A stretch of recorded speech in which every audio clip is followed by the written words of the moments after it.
Hi guys, today I'm going to go a bit off subject and talk about rectal cancer.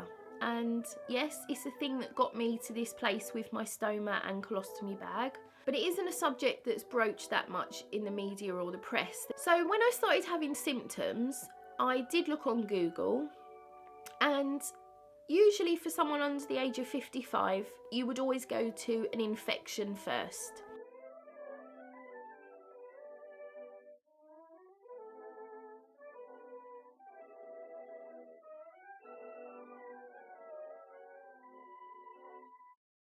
So I was sort of living with my symptoms for a couple of months, and they were coming and going, and I just thought nothing of it.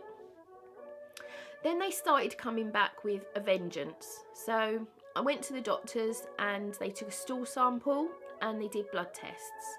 And they said, I'm not going to give you an examination because we probably don't need it. I did have some hemorrhoids and they said that's probably what you can feel.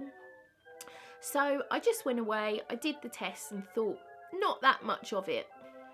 I phoned my doctor's surgery for the results and it was absolutely clear. There was no infection, nothing to worry about there. So I made an appointment and a more senior doctor said to me, okay, we're going to have to give you a rectal examination. So it was very awkward. I went behind the curtain on the couch and he did a rectal examination and his face changed, and I came and sat back down and he said, okay, you have got some sort of growth in there, in your rectum, quite near to the outside, and I really want to get you checked out. And in most cases it isn't cancer, but it is something that we need to be aware of. I walked out of that doctor's surgery in a daze. I was mystified, I was terrified, I was horrified. There was also a part of me that thought, it can't be cancer. No way, I'm too young. What have I done that I could possibly have got cancer? Well, the results came back and it was cancer. And it's really shocking. I don't think I fully took it in for a really long time actually. So during the appointment where I was told it was actually cancer, it became a bit of a whirlwind. I had my mum with me and I had my fiance with me, and he just looked blank and my mum was very emotional, and I just sat there and took it all in. Okay, yeah, I'm listening to what you're telling me, and you're saying, yeah, you might need a stoma, okay, you're going to go through early menopause because of the radiation. And I was just sort of listening. It was going in, but it wasn't sinking in, and that was something that I had to deal with. It was denial. I felt a sort of grief for my body because I had no control over it anymore whatsoever. You know, this thing had grown inside me. I don't know how. You know, how do you deal with that? How do you cope with that? How does someone who's got a history of mental health cope with that? Well, I thought I was coping amazingly. I was just getting on with things, you know. The people around me were reacting worse than I was. It was happening to me, but it didn't feel like it was real. I could have been in a movie. My eyes were the camera lens and I was watching all the players take their parts, becoming emotional and asking why and talking about plans of treatment and how we're going to get there to the hospital and who's going to take me this day. And I'm just sort of in the middle of it all with this massive tornado rushing around me, and I'm in the eye of the storm, calm and serene. Yeah, I've got cancer. Okay, we're just going to deal with it. One day, the floodgates crashed open and it's just so hard to explain how that felt. I can only say that it was a relief. It was blooming horrible. It was a little bit heartbreaking, but I think it worked a great deal of my anxieties and trapped feelings out of my body. Going to get my radiation made it a reality. I am a huge prude. I don't like to show my body off in any way at all, and quite frankly, you're lucky YouTube viewers that I've got my stoma out and my belly and published it for you. I had to get my pants down. At one point there was a male radiographer and they're moving my pelvic area. I've got my pants down. So mortifying, but it was just something that I had to do, and I got on with it. And quite often I would cry after, once I got home, out of everybody else's viewpoint, you know, I was fine, and then I'd get home and cry. And I can only say, reach out for your support. Reach out to your friends and family. If someone's not giving you the support that you need, then move on to another person that you hope will be able to give you support. And there's nothing wrong with asking for support. People are kind, people are generous with their time, and I really hope that you, if you have just got your diagnosis of colorectal cancer, so bowel or rectal cancer, or even anal cancer, I hope that you will be able to reach out and have someone that will be there to help you, even though it is a taboo subject. You know, it's not one of the most common cancers, it's not one of the easy cancers to talk about.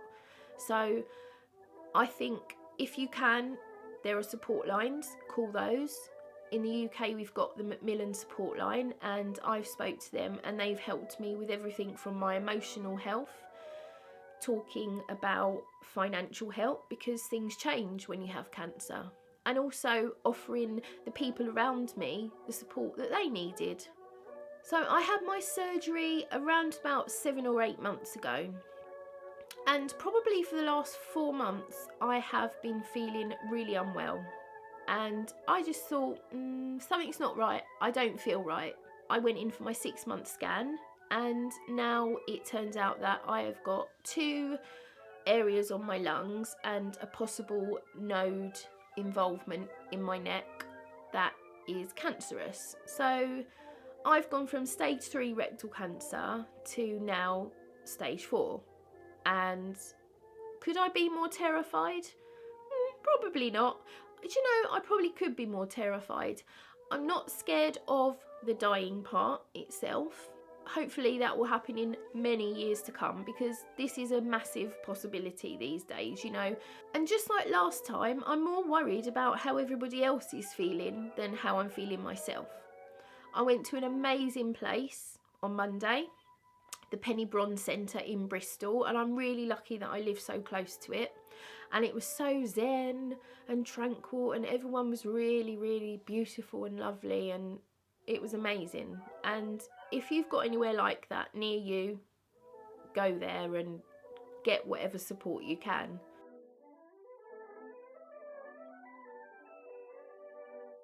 I'm coming to terms with my new diagnosis.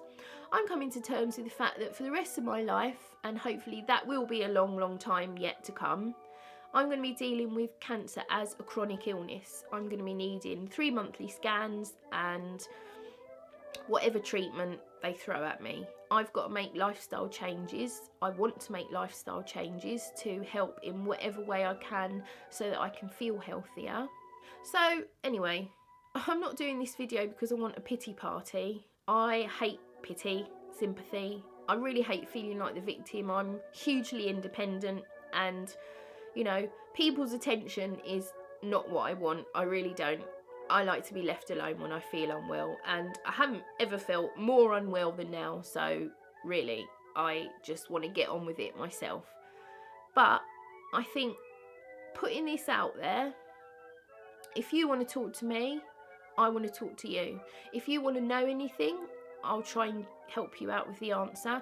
If you just want to talk about your feelings, I want to talk to you. I want to share with you your experience, and you know, we can get through it together. I really believe that support is so invaluable on your cancer journey, and I know that you feel completely alone. I feel completely alone, but I've got loads of people around me. How does that work? I couldn't tell you how that works, and I can only say that if you've had cancer or you have cancer now, you'll get what I mean. And it's horrible, but it's just what we have to deal with, and we have to strive every day to try and get rid of those feelings of aloneness.